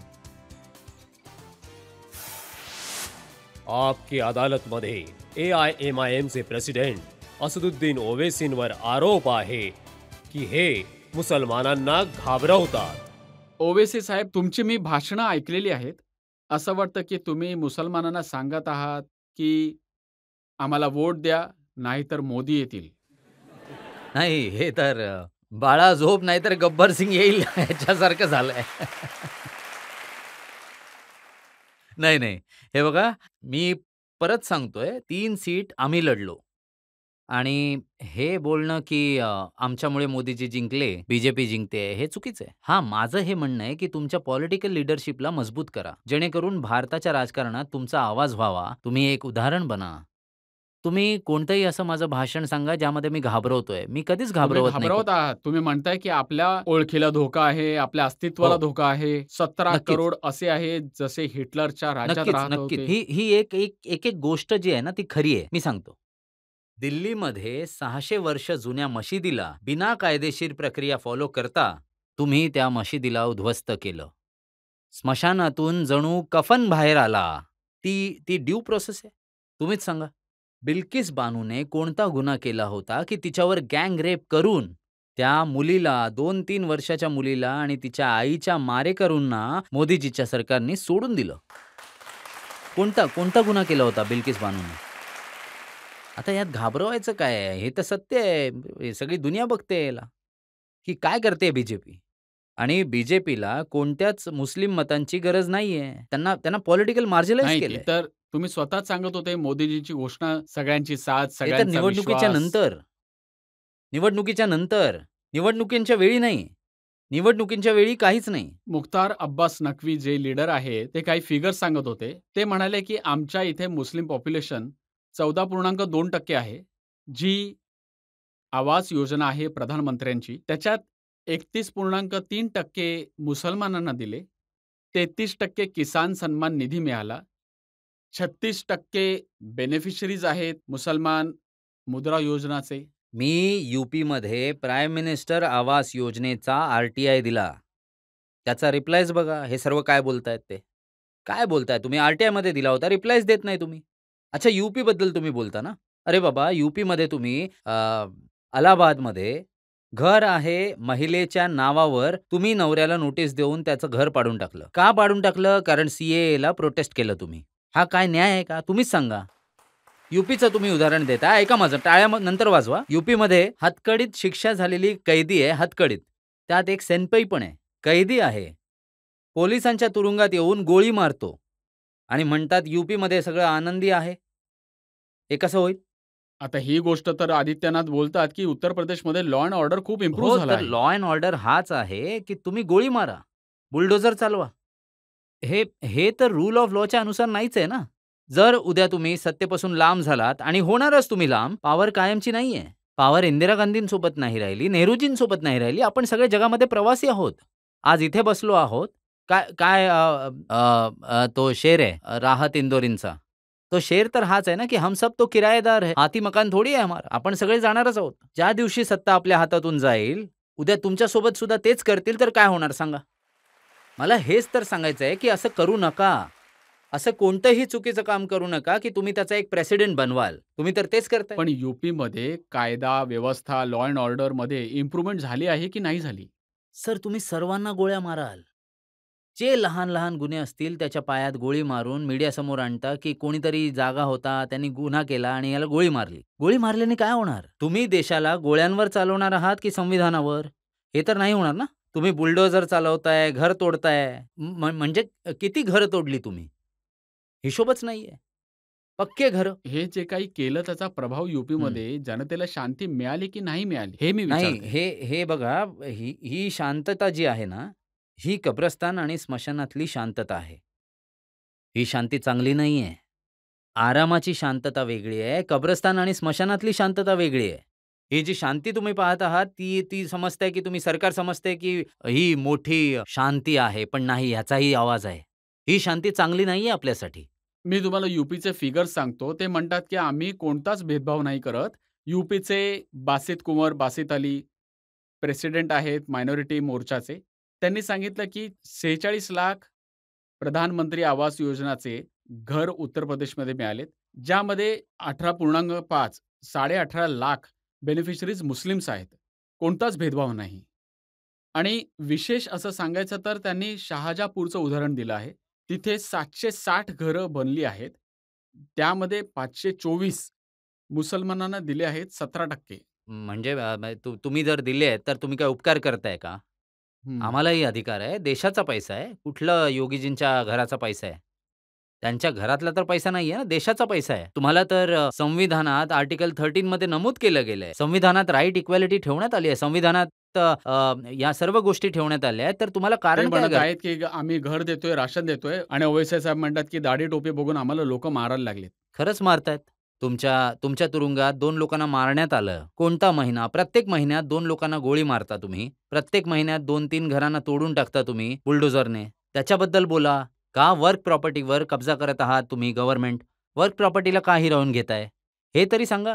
आणि किती बजेट आहे मायनॉरिटीला ते पण सांगा तुम्ही. मायनॉरिटी डिपार्टमेंटचं. मदरसाच्या टीचर्सना तुम्ही पगार देणं का बंद केलं? जेव्हा देशाच्या समोर तुम्ही म्हणालात, की मदरसा हवेत. अरे बाबांनो, जेव्हा मदरसामध्ये सायन्स, मॅथ्स, इंग्लिश शिकवत होते, तुम्ही का बंद केलं त्या लोकांनी? तुम्ही बोललात की देणारच नाही. हलालचा मुद्दा का काढलात तुम्ही? का काढलात हलालचा मुद्दा? कारण नसताना का काढलात तुम्ही? आणि इन्क्वायरी केली STF लावून नंतर. नाही केली पाहिजे होती. का करायला पाहिजे बाबा? ह्याच्यात बघा इश्यू क्रिएट करणं आणि ह्याच्यात काही इश्यूच नाहीये. तरी इश्यू क्रिएट केला. बघा, तुमच्याबद्दल सर्वात चांगली गोष्ट हेमंत शर्मा बोलले आहेत. हं. हैदराबादमध्ये गेले. ते म्हणाले, ओवेसींनी संपूर्ण हैदराबादमध्ये हमासचे पोस्टर लावले आहेत. आम्ही ओवेसींना बोललो, की तुमचा पासपोर्ट व्हिसा बनवून टाकतो. तुम्ही गाझाला पण जा. पण ते जात नाहीत, इथूनच दंगे करतायत. नाही. हेमंत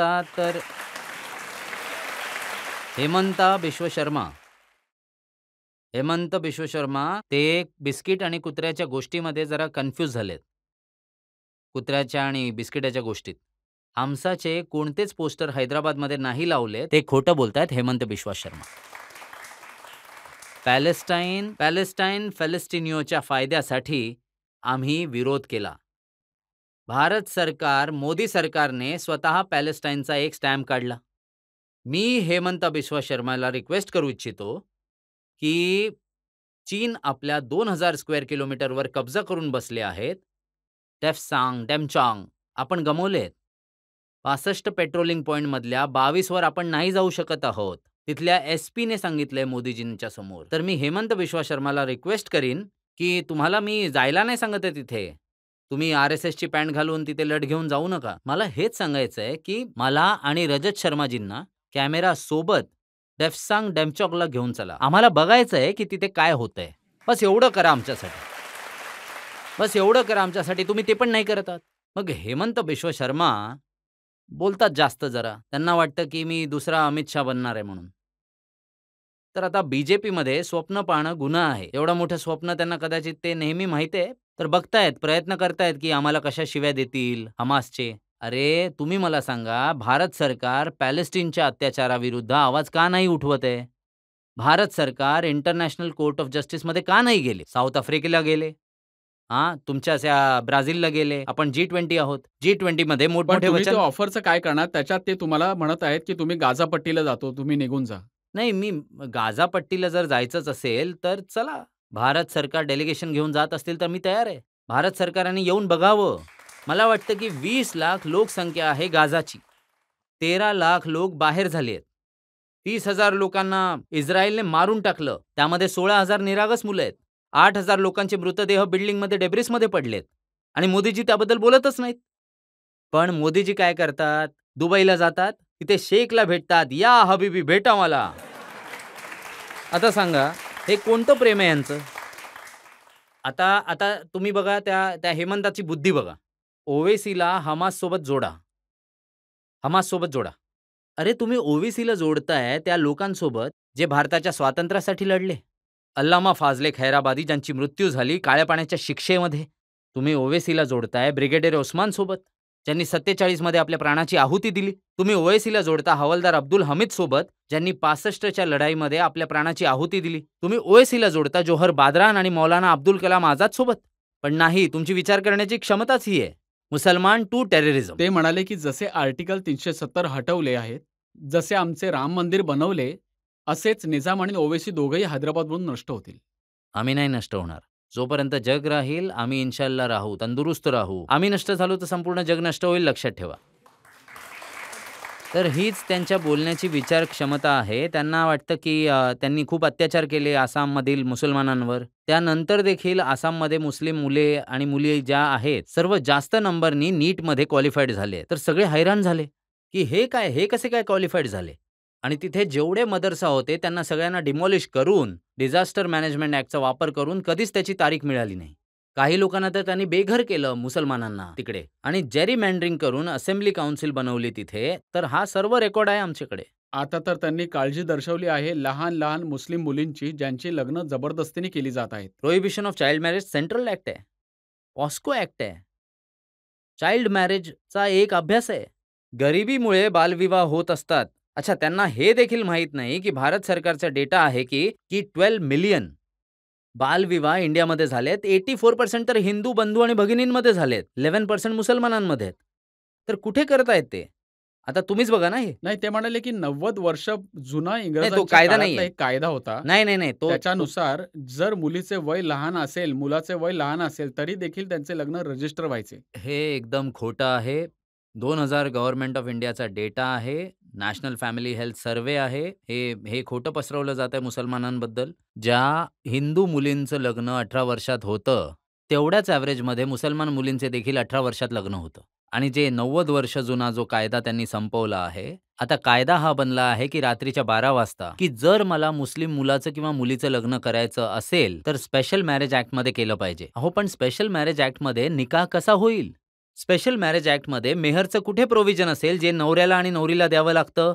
तुम्ही आमच्या धार्मिक विधी ज्या आहेत, ज्याच्याशिवाय माझं लग्न नाही होऊ शकत, त्या का हिरावून घेताय? का हिरावून घेताय बघा, ते तुम्ही? हेच म्हणतात, की अशाच गोष्टी बोलून तुम्ही घाबरवता घाबरवत नाहीये. मुसलमानांना. मी फॅक्ट सांगतोय. मी खोटं नाही बोलत आहे. मी खरं सांगतोय अगदी. त्यांनी जो 90 वर्ष जुना कायदा संपवला आहे, तो तुम्ही का संपवला? अरे चाइल्ड मॅरेज तर नाही, ओवेसी साहेब, तो कायदा मी पाहिला आहे. त्याचा जो स्पेशल प्रोव्हिजन शेवटीचा जो पॅरा आहे, त्याच्यात लिहिलं आहे, की जर या कायद्याच्या बाहेर देखील निकाह झाला, जर कोणाचे लग्न झाले, त्याला रद्द नाही केले जाणार या नाही, निकाह कायद्यानुसार. कसा होईल जेव्हा मी स्पेशल मॅरेज ॲक्ट करीन?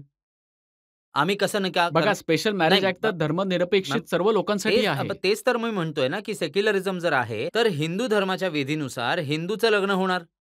शीख धर्माच्या विधीनुसार सिखाचं लग्न हेच होणार. तर ना, तुम्ही पसरवत नाही, आहात. जसं नाही. युसीसी बद्दल तुम्ही आता बोलत आहात. युसीसी जर आलं तर निकाह करायला लागणार नाही, सगळ्यांना लग्न करावे लागेल. हे अच्छा, फॅक्ट तर अच्छा, नाहीये. ठीक आहे. यूसीसीची गरज नाहीये या देशात. बाबासाहेब आंबेडकर बोललेत, की व्हॉलंटियर असायला पाहिजे. आपण यूसीसीसाठी काय केलं?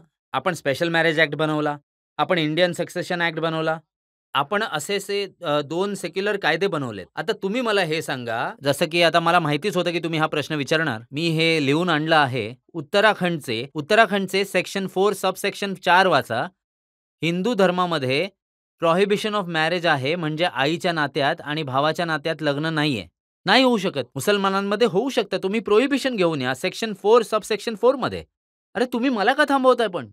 तुमचा धर्म आहे, तुम्ही त्याच्यावर चाला ना. मला का थांबवताय त्याच्यापासून?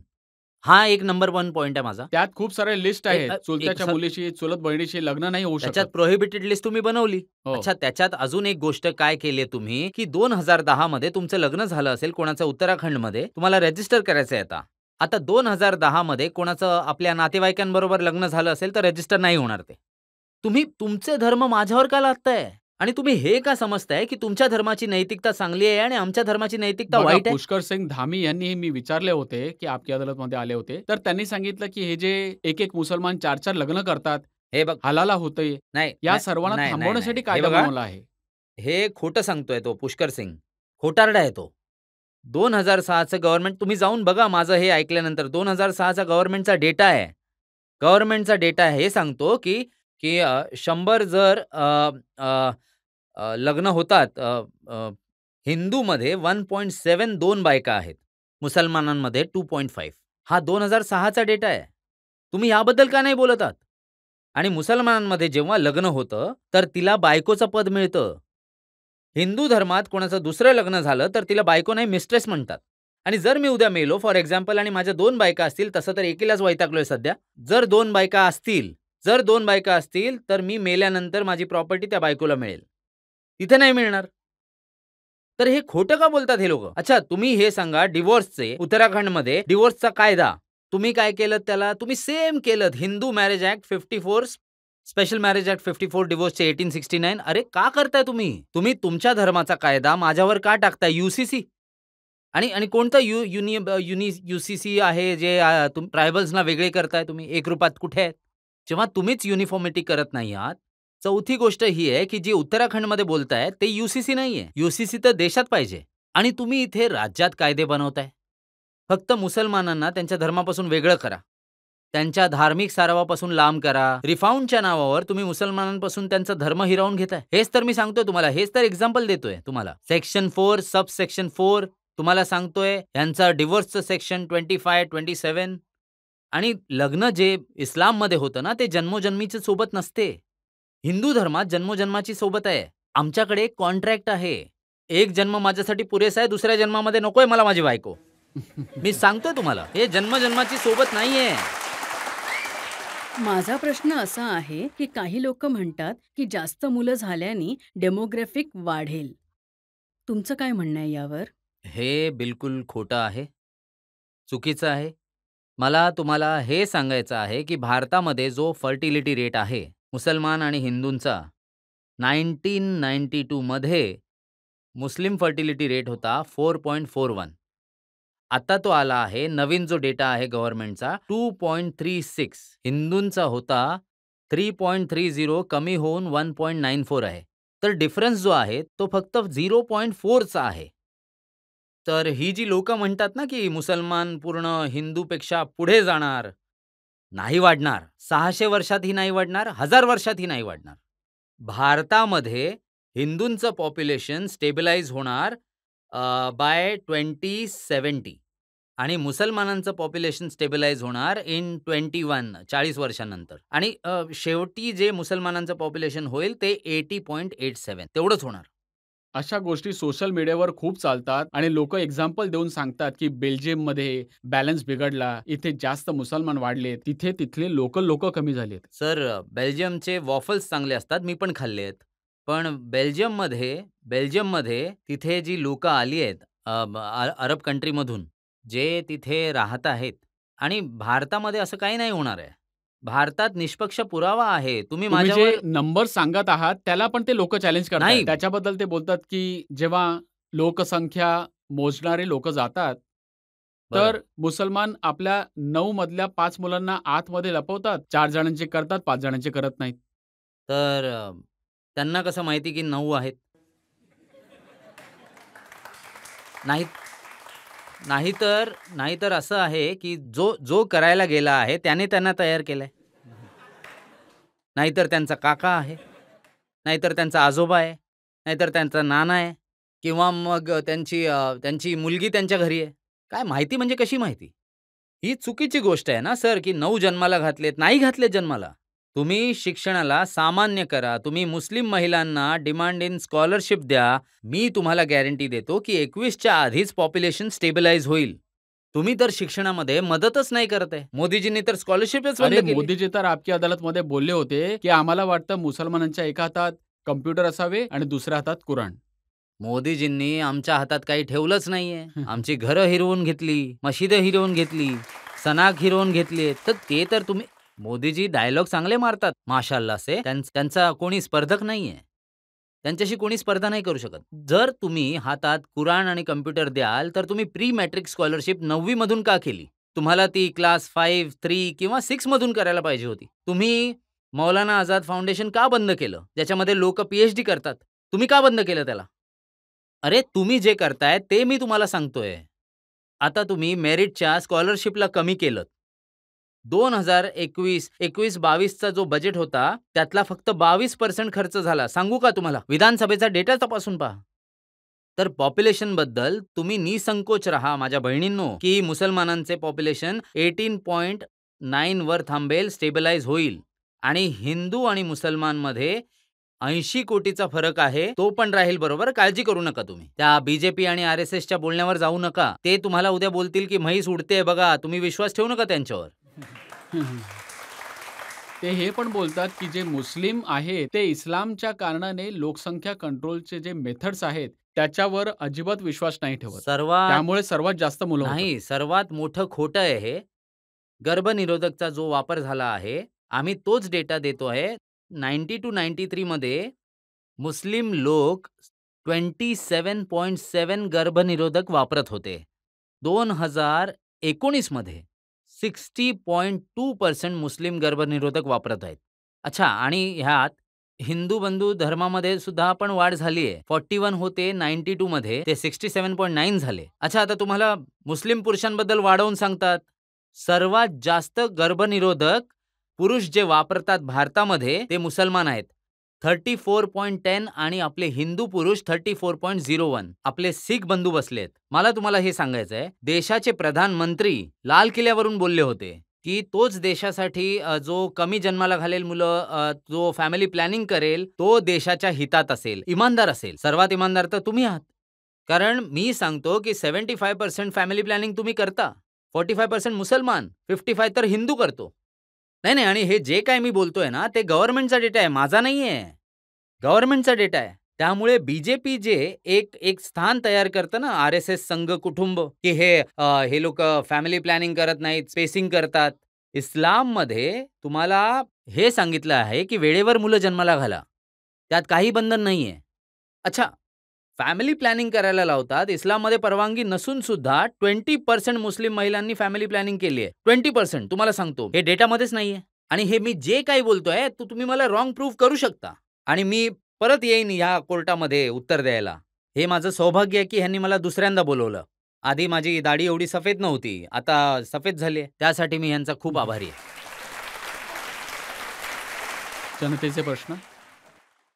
तुम्ही तुमच्या भाषणात सभांमध्ये बोलता की मुसलमानच मुसलमानांचे शत्रू बनत आहेत आणि आपल्याला त्यांच्यात लपलेल्या लोकांना ओळखलं पाहिजे. तर सर, मग तुम्हाला काय वाटतं की तुमच्या धर्माची जी माणसं आहेत ते तुमच्या बोलण्याचे समर्थन करतील आणि तुमच्यासोबत येतील?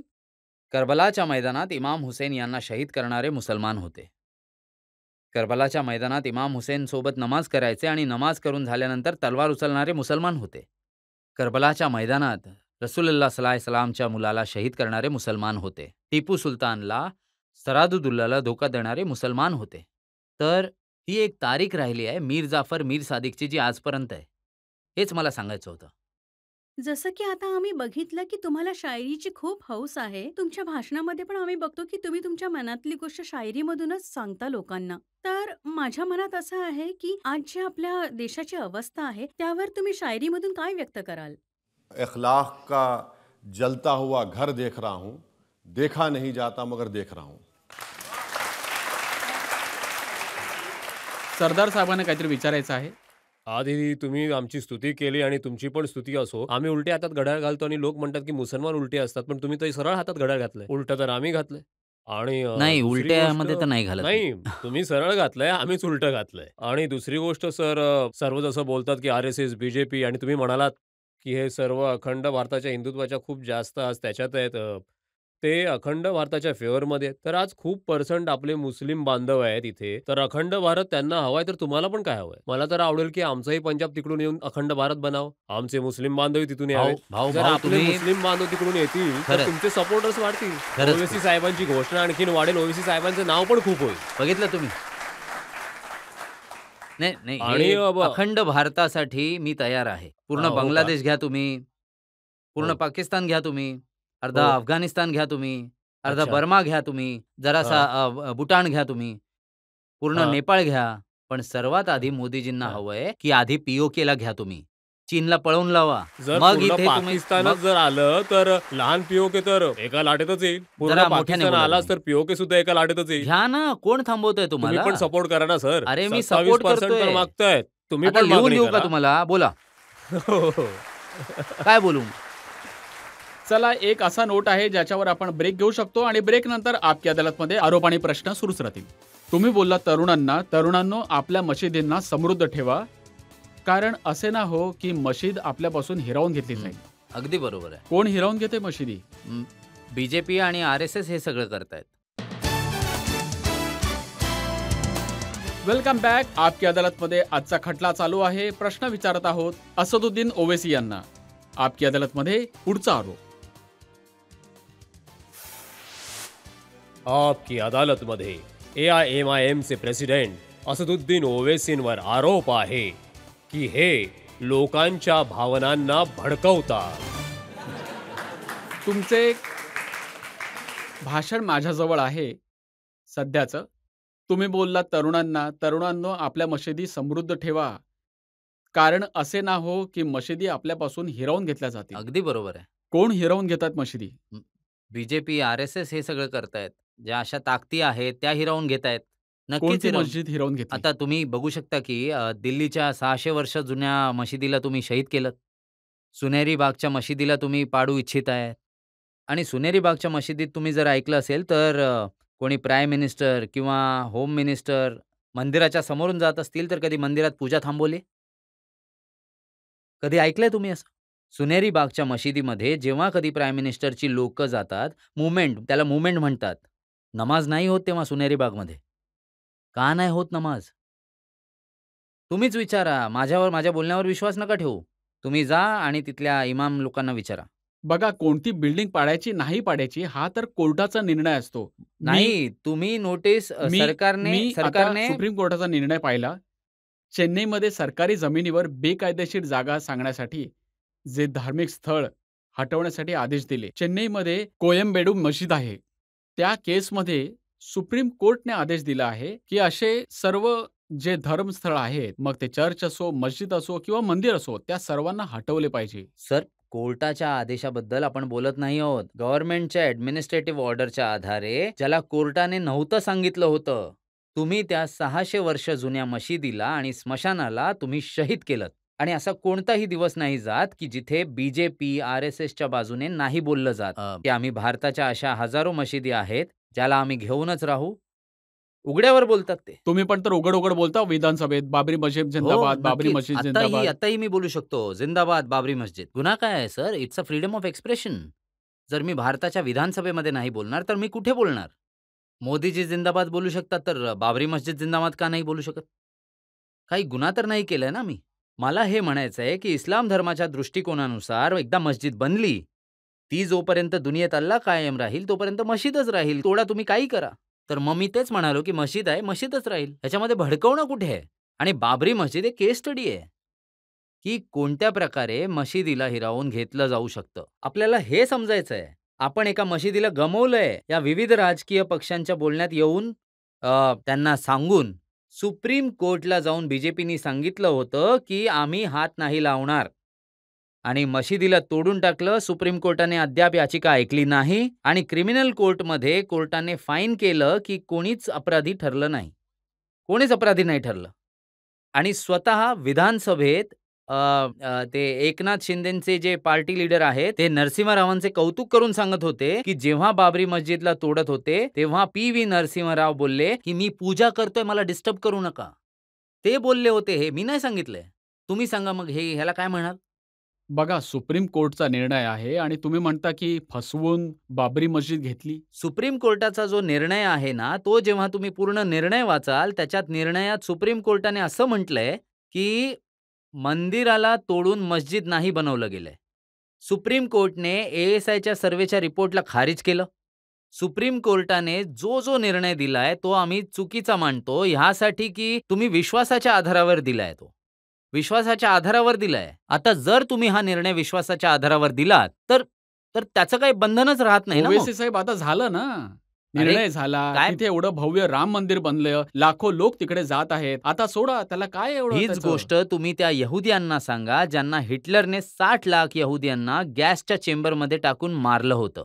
त्या 1930च्या कथेला आपण 2024 मध्ये बोलतोय. मी पण बाबरी मस्जिदच्या कथेला माझ्या मृत्यूच्या आधी माझ्या मुलाला बोलेन की तू पण बोलत राहा. कारण ज्या पद्धतीने आमचं मस्जिद आमच्याकडून घेतलंय त्या प्रकारे आम्ही पुन्हा मस्जिदीला नाही गमावू शकत. मला सांगा, 6 डिसेंबर या देशासाठी अभिमानाचा दिवस आहे. सांगा मला, जर 6 डिसेंबर नसता तर सुप्रीम कोर्टचा निर्णय काय आला पार्लमेंट असता? म्हणाले की 22 जानेवारी अभिमानाचा दिवस आहे, त्या दिवशी राम मंदिर हेच तर बनले. मी बोलतोय. चांगलं केलं तुम्ही. 17 डिसेंबर 1992 मध्ये विधानसभेने बाबरी मस्जिद डिमॉलिशनला कंडेम केलं होतं आणि ठरावात RSS, विश्व हिंदू परिषद, बजरंग दल यांचा निषेध केला होता आणि म्हणाले होते की काळा दिवस आहे. आता संसदेच्या ठरावाच्या विरोधात जर तुम्ही अजून एक ठराव आणत आहात तर आम्ही याच संसदमध्ये एक भारतीय म्हणून, एक अभिमानी भारतीय म्हणून म्हणालो की POK आमचा आहे. उद्या कोणता ठराव आणणार तुम्ही POK आमचा नाहीये बोलून? तुम्ही कोणतं प्रेसिडेंट निर्माण करताय? हे तर चुकीचं आहे ना. अगदी चुकीचं आहे.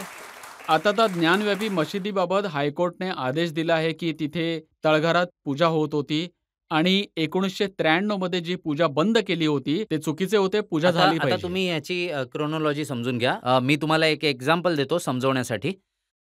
29 आणि 30 डिसेंबरच्या दरम्यान 39 मध्ये बाबरी मस्जिदमध्ये मूर्त्या ठेवण्यात आल्या. नंबर 1. मग नायर साहेबांनी त्याला कुलूप लावलं. नंबर 2. नायर साहेब त्याचे जनसंख्येचे खासदार झाले. तुम्ही 6 डिसेंबरला ते तोडलं आणि तोडणाऱ्यांना तुम्ही जागा दिली. इथे काय झालं? इथे व्यास फॅमिली म्हणते की आमच्याकडे 1530 पासून कागदपत्र आहेत. आता मी पण हे म्हणू शकतो की मी पण 500 वर्षांपासून नमाज अदा करतोय बाबरी मस्जिदमध्ये. नंबर 1.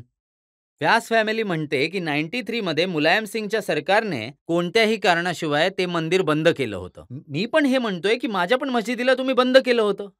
आता कोर्टामध्ये जाऊन पूजा अलाव केली. अरे पण मग माझ्या नमाजाला अलाव का नाही केलं तुम्ही?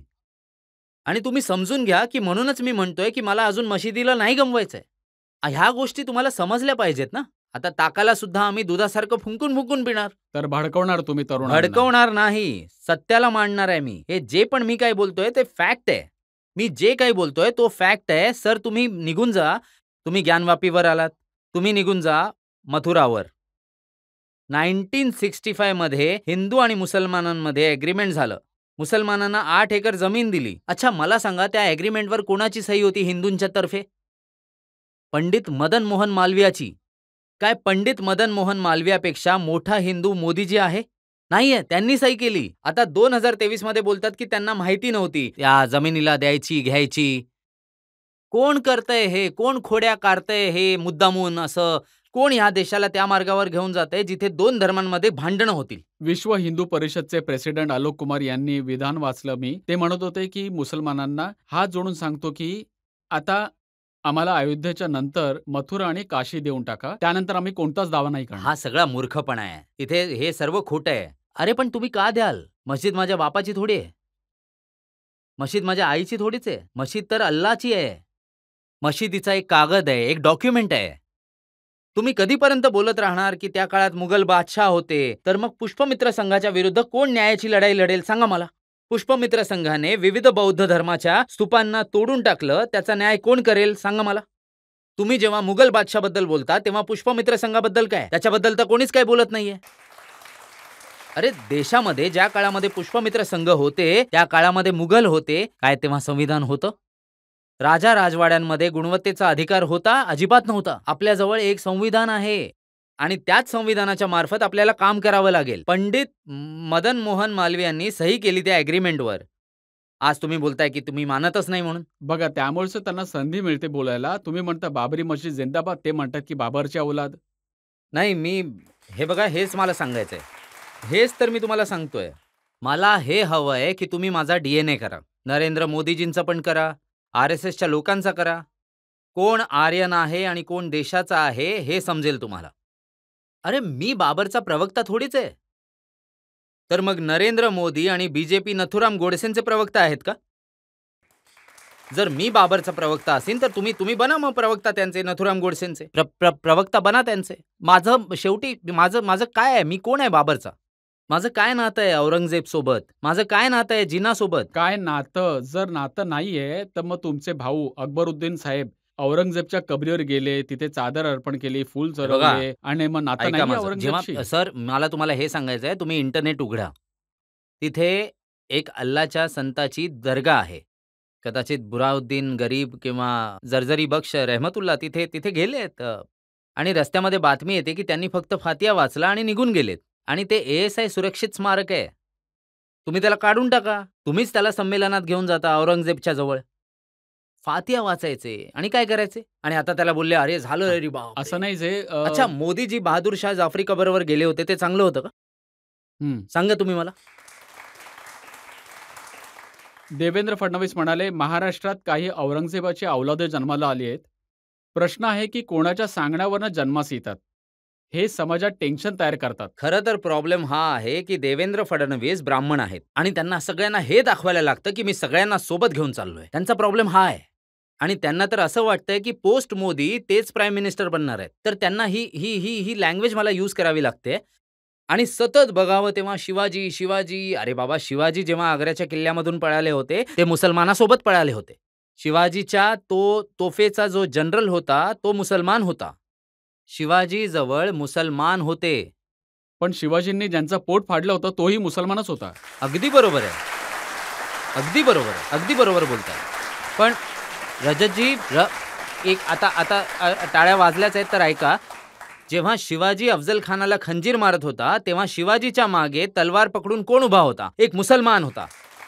ही गोष्ट नाही सांगत तुम्ही सर फक्त सिलेक्टिव्ह बोलता. मी पण थोडी हिस्ट्री वाचली आहे सर. तर शिवाजीच्या मागे उभे राहणारा पण मुसलमान होता. अच्छा आणि शिवाजींनी काय केलं? अफजल खानाला मारल्यानंतर म्हणाले इस्लामिक धर्माच्या नुसार त्याची कबर बनवा. हा शिवाजींचा मोठेपणा होता. आणि इथे काय करतायत ते पण बघा. इथे मोठेपणा कबरींना उद्ध्वस्त केलं जात आहे. हा मोठेपणा आहे. त्यामुळे तर बोलत आहेत की शिवाजींच्या मागे जसा मुसलमान उभा होता तसंच मोदीजींच्या मागे ओवेसीने उभे राहावं. असं तर सगळी भांडणं मिटून जातील. हे बघा, एक गोष्ट ऐका. समुद्राचे 2 किनारे एकत्र कधी येऊ नाही शकत. समुद्राचे 2 किनारे कधीच एकत्र नाही येऊ शकत. मी कोणाच्या मागे उभा राहण्यासाठी जन्माला नाही आलोय. माझ्या देशाचा प्रधानमंत्री माझ्या देशाच्या सोबत आणि त्या जनतेसोबत जी मागासलेली आहे, डेटाच्या दृष्टिकोनातून त्यांच्यासोबत बोलावं, त्यांचा द्वेष करू नये, त्यांना आपलं मानावं. मला हेच हवंय माझ्या प्रधानमंत्रीकडून आणि काहीच नाही. फायनल राऊंडमध्ये आपण 1-2 प्रश्न विचारू शकतो.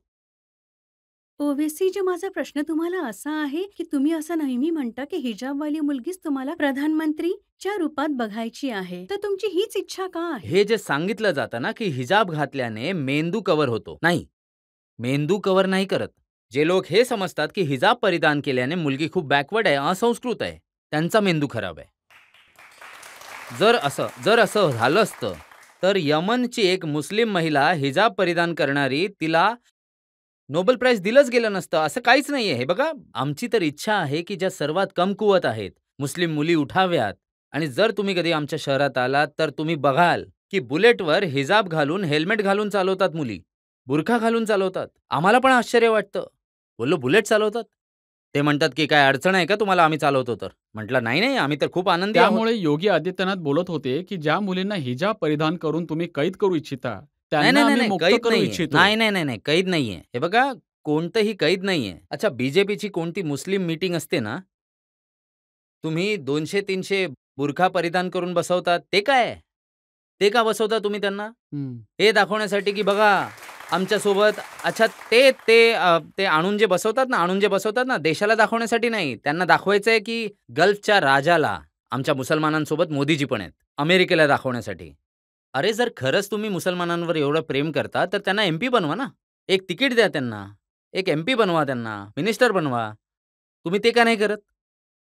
ते म्हणत होते की आम्ही मुलींचा आदर करतो, मुलींना मुक्त करू इच्छितो, त्यांना मोठे करू इच्छितो, त्यांनी सैन्यात भरती व्हावे, डॉक्टर व्हावे, इंजिनियर व्हावे. नाही, तुम्ही जर गोळी मारत आहात, तुम्ही जर बुलडोझर वापरत आहात, तुम्ही महिलेच्या नावावर घर आहे अलाहाबादमध्ये, पतीला नोटीस पाठवून घर तोडलं जातं, तर तुमच्या अशा कोणत्या गोष्टीवरती आम्ही विश्वास ठेवायचा? सितमगर, तुझसे उम्मीद वफा होगी जिन्हें होगी, हमें तो देखना यह है कि तू जालिम कहां तक है.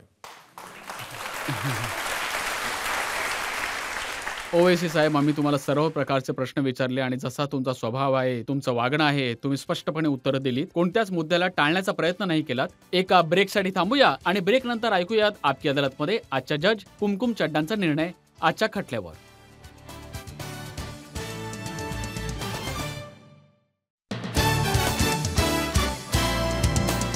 Welcome back. आज आपण खटला चालवला बॅरिस्टर असदुद्दीन ओवेसींवर. त्यांना विचारलं त्यांच्या सुरुवातीच्या आयुष्याबद्दल, त्यांच्या राजकारणाबद्दल, त्यांच्या तत्वांबद्दल, त्यांच्या वादग्रस्त विधानांबद्दल. आता वेळ आहे आपकी अदालतमध्ये आजच्या न्यायाधीश, हिंदुस्तान टाइम्सच्या सिनियर पत्रकार कुमकुम चड्डा यांच्या निर्णयाची. ओवेसीजी त्यांच्या समाजातला एक बुलंद आवाज आहे आणि जेव्हा ते बोलतात तेव्हा सगळे ऐकतात. Everyone listens when Owaisi ji speaks. त्यांचं बोलणं मनोरंजक आहे आणि त्यांच्या बोलण्यात आक्रमकता आणि एक ज्वलंत घटक आहे आणि ही त्यांची पर्सनॅलिटी आहे. तर आक्रमकतेला त्यांच्यापासून वेगळं नाही करू शकत. It is like segregating fire from wood और taking away the trees from the forest, so to say. Rajat Sharma is razor sharp. He is of course a colleague आणि कुशाग्र आहेत आणि बुलंद आहेत. त्यामुळे आजची जी तक्रार होती किंवा हा जो मुकद्दमा होता, एक समान पातळीवरच होता. It was at the same level. त्यामुळे निर्णय घेणं थोडं अवघड आहे. बट ओवेसीजींनी प्रत्येक गोष्टीचं, प्रत्येक प्रश्नाचं चोख उत्तर दिलं आहे. तर अदालत त्यांना हे सांगू इच्छिते की त्यांच्या भाषेवर त्यांनी थोडं संयम ठेवावं.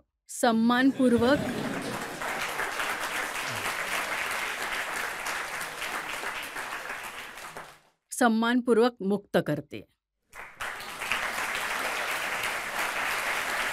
याच आशेने आणि याच विश्वासाने असदुद्दीन ओवेसी याच प्रकारे लोकांची सेवा करत राहतील, आयुष्यामध्ये जे काही महत्त्वाचे मुद्दे आहेत ते मांडत राहू देत आणि गगनापर्यंत पोहोचू देत. आजचा खटला आपण इथेच थांबूयात. पुढच्या आठवड्यात तुमच्याशी भेट होईल एका नवीन व्यक्तिमत्वासोबत. तोपर्यंत नमस्कार.